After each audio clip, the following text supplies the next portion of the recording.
The Tuscan Raider. Tuscan Raiders from Tatooine were sand people known for being aggressive nomads who didn't take kindly to strangers. You would normally think of them as savage fighters, not wise Jedi Masters. But then there was Sharad Hett. He was a very powerful human Jedi Knight who lived before the Phantom Menace. He was a legendary hero in the Old Galactic Republic and was famous throughout the Jedi Order. But Hett got tired of the fame. After a terrible disaster destroyed his home planet and killed his family, he decided to leave it all behind.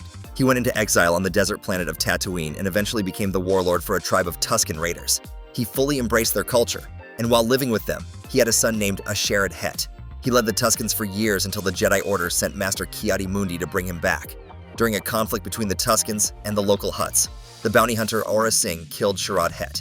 With his dying wish, he asked Ki-Adi-Mundi to take his son and train him as a Jedi. Ki-Adi-Mundi honored this request and took Sharad back to Coruscant to be his Padawan. Sharad grew up to become a general in the Clone Wars, a brave leader who often fought on the front lines with his troops. He even became good friends with a young Anakin Skywalker. Sharad managed to survive the Great Jedi Purge and return to his father's adopted home of Tatooine. There he eventually confronted Obi-Wan Kenobi in a duel. After this encounter, Sharad's path took a dark turn and he would eventually become the terrifying Sith Lord known as Darth Krayt, leader of a new Sith Empire. The Jawa. So we know there was a Tuscan Raider who became a Jedi. But what about the other famous natives of Tatooine, the Jawas? Believe it or not, there was one of those too. His name was Akil. He was a male Jawa who managed to climb the ranks all the way to Jedi Knight during the Clone Wars era. Unlike many Jedi who focused on combat, Akil trained as a Jedi consular.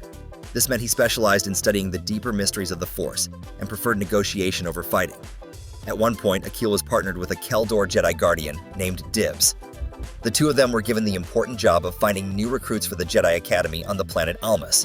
While they were there, they also spent time debating the growing threat of a Sith cult that called themselves the Believers. Akil was also known for a personal quirk. He really disliked it when other people used the common Jawa word utini when they were trying to talk to him. Apparently, he found it condescending and his face would wrinkle up in annoyance whenever it happened. So it's probably best not to use that word around him. The Tals. The Tals were a primitive species with 4 eyes and thick white fur, perfectly suited for their home planets, the frozen worlds of Alzok 3 and Ordo Plutonia. You almost never saw Tals anywhere else in the galaxy, as they preferred to stay on their icy homeworlds. However, one Tals named Fal Mudama was discovered to be sensitive to the Force shortly after he was born. He was brought to the Jedi Temple on Coruscant to be trained. Despite being from such a different environment, he adapted well to life in the temple. He grew strong with the Force and eventually built his own blue-bladed lightsaber. Fal Mudama achieved the rank of Jedi Master and served as a general for the Republic during the Clone Wars. During the final days of the war, Master Mudama was stationed on Coruscant when General Grievous launched a shocking, full-scale attack on the capital city. Following orders from Master Yoda, Mudama joined a small group of Jedi Knights to protect Supreme Chancellor Palpatine in his emergency bunker. There they met Masters Shaak Ti and Stas Ali, who were guarding the entrance. Soon enough, General Grievous and his Magna Guards arrived. The Jedi engaged the cyborg general in a fierce battle, but Mudama was tragically cut down by the infamous Jedi Killer. His lightsaber became just another trophy in Grievous's growing collection. The Kaminoan. There has only ever been one Kaminoan to be inducted into the Jedi Order. And no, it was not Yarel Poof from the Jedi Council in The Phantom Menace.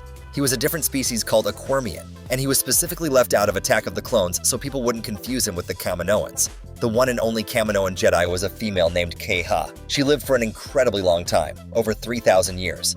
Early in her life, she had been genetically changed to be able to survive very long journeys through hyperspace. Unfortunately for her, these special missions were never actually carried out, and she was left on her highly organized planet without a real purpose. Eventually, her sensitivity to the Force started to become obvious. Fearing what her perfectionist peers would do to her, Kaha fled her home planet of Kamino. She soon found a Jedi Master who took her in as a student, and she spent the next 100 years traveling the galaxy. That all changed when Kaha had a terrifying vision from the Force. She saw endless armies of dark side soldiers pouring out of her home world. She rushed back to Kamino but found nothing unusual. There was no sign of a dark side army anywhere on the water world. Still, she wanted to prevent her vision from ever coming true, so she decided to stay. Over the next few decades, the Kaminoans produced many different clone armies, but Kaha could never figure out which army was the one from her dark dream. When the Grand Army of the Republic was created for the Clone Wars, she had no idea that the Sith had secretly arranged its creation and planned to use it to destroy the Jedi. When Order 66 was finally given, Kaha managed to escape Kamino. She went into hiding on Mandalore with a Mandalorian warrior and several clone troopers who had refused to obey the order. The Trandoshans. We have seen several Wookiee Jedi over the years in various Star Wars stories, including Gunji and Buryaga Agaburi. Even though they existed, Wookiee Jedi were still considered pretty rare. But what about their planetary neighbors and sworn enemies, the Trandoshans? These two lizard-like and furry species had a very bad history with each other, to put it mildly. That makes the story of Siskir so interesting. Sskeer was a male Trosian Jedi Master who lived during the High Republic era, hundreds of years before the movies.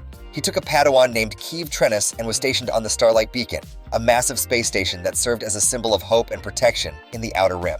During a battle with a group of marauders known as the Nihil, Master Siskir lost his left arm and also lost a close friend. This traumatic event caused the Trandoshan to slowly start losing his connection to the Force. This problem was made even worse by a medical condition unique to Trandoshans called Magrak syndrome.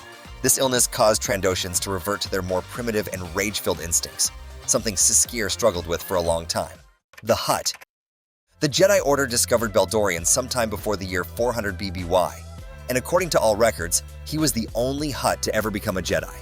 He successfully passed his trials and became a Jedi Knight, taking on missions directly from the Jedi High Council.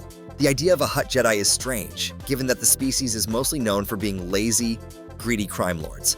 Beldorian was sent on a mission to the planet Nam Chorios. While he was there, the Hut Jedi was tempted by and fell to the dark side of the Force, completely abandoning the Jedi Order.